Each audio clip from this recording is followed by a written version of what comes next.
We are 50 or 100 years behind the advanced countries, Stalin said. We must make good distance in 10 years or go under. The massive industrialization program Stalin now launched required huge sacrifices. Most of the sacrifices would fall on the peasants. Stalin began by forcing them all into collective farms. His aim was to ensure the supply of food to the state by turning the countryside into one huge agricultural factory. I would say it was a more important, more irreversible turning point than the revolution of 1917 itself, because it destroyed the Russian peasantry, destroyed as a class, as a way of life, the basic population of the country, still some 80% of the population, with their traditional, rural, private land, religious structure of life, swept away, because what was collectivization but a kind of coup d'etat against the Russian peasantry. Collectivization had a strong ideological motive. Forcing the peasants to work directly for the state would turn them, the party believed, into socialists. There was one category beyond socialist redemption, the kulaks, or rich exploiting peasants. They were blamed in Soviet propaganda newsreels for everything from arson to murder. In fact, there had been no real kulak since the 1917 revolution.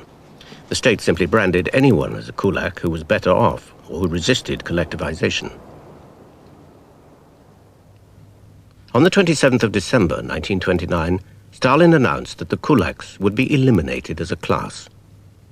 10 million men, women and children were to be driven off the land. Some were simply shot. The party mobilized the young activists for the assault, forcing socialism into the countryside, whatever cost. For those churning out the broadsheets, the socialist end justified the drastic means. Так же, как расправу с крестьянами, мы думали, что вот крестьянам будет лучше теперь. Вот кулаков выселили, в колхозы людей загнали, и вот теперь они постепенно станут социалистами. Я сейчас понимаю, что это было преступление у карьеристов, у холодных людей. Это было преступление двойное. У нас, у глупых или самообманутых, обманывающихся или обманутых мальчишек или полуграмотных идеалистов, это было преступление невольное, но тем не менее очень большое. Abdurrahman Avtokhanov witnessed the effects of this crime during a stop on a train journey in the early 30s. Бесконечное поле с людьми, женщинами, детьми, стариками и все общий вой. Их погружают в скотские вагоны и отправляют себе. Я одному человеку задал вопрос, станционному смотрителю, там, какому-то начальнику. Что это такое? Что случилось здесь?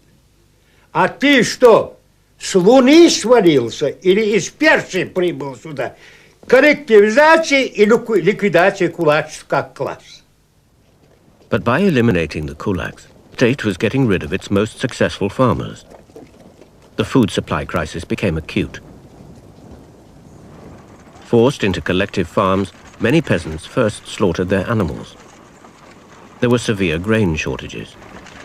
Stalin turns to a class approach to this peasantry. He begins to feel himself in battle with them. He doesn't believe that there is no grain. He claims they hide. Stalin sent requisition squads out into the country. They were made up of party activists and members of GPU, the Internal State Security Agency. They do find some grain, but this grain is the material to sow. It is sowing grain, so they take away this too. This means famine. The most fertile parts of the Soviet Union were the hardest hit.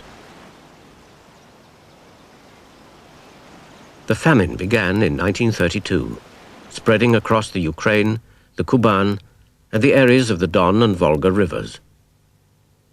a vast stretch of land with 40 million inhabitants. The requisition squads descended without mercy on villages and active farms. It didn't matter that a family had given all the food it had for its own survival.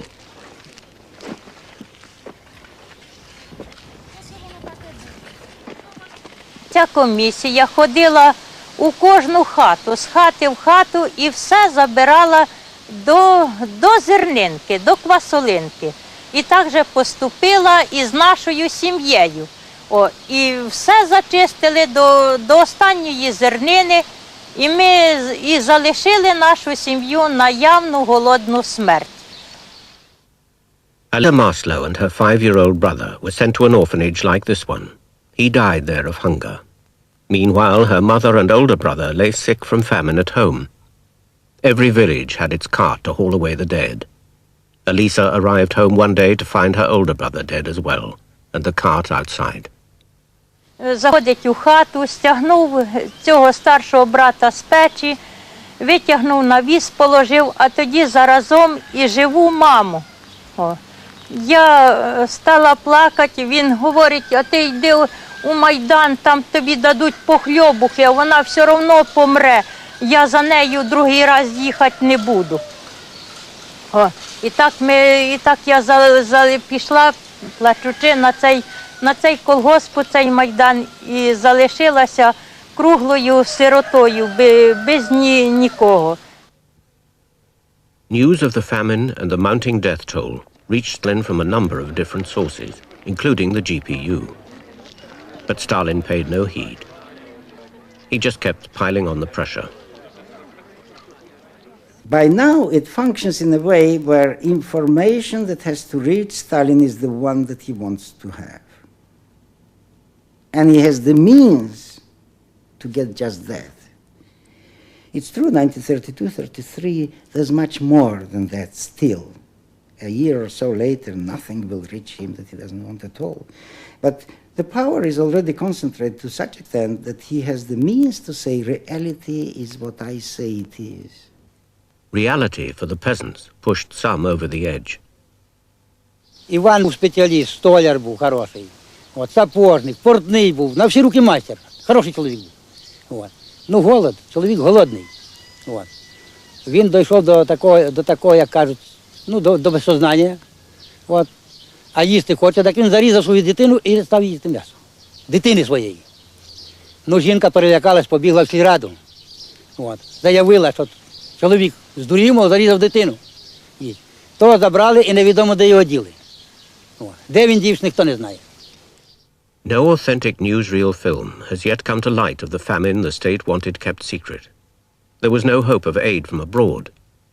Malcolm Muggeridge, almost alone among Western journalists, visited the Ukraine, reported what he saw, and left immediately.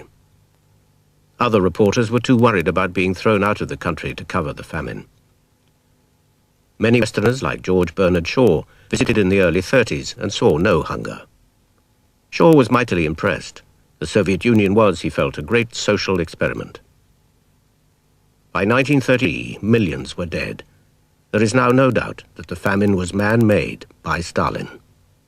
Stalin was indeed responsible for the famine in that while the peasants were going hungry in 1932 and 1933 and famine was stalking the countryside, not the towns, he insisted on continuing the huge scale of grain exports abroad, in return for which machinery was purchased to be brought in for industrialization. And this could have been reduced and some of the grain used to feed the hungry people, but Stalin was not about to do that.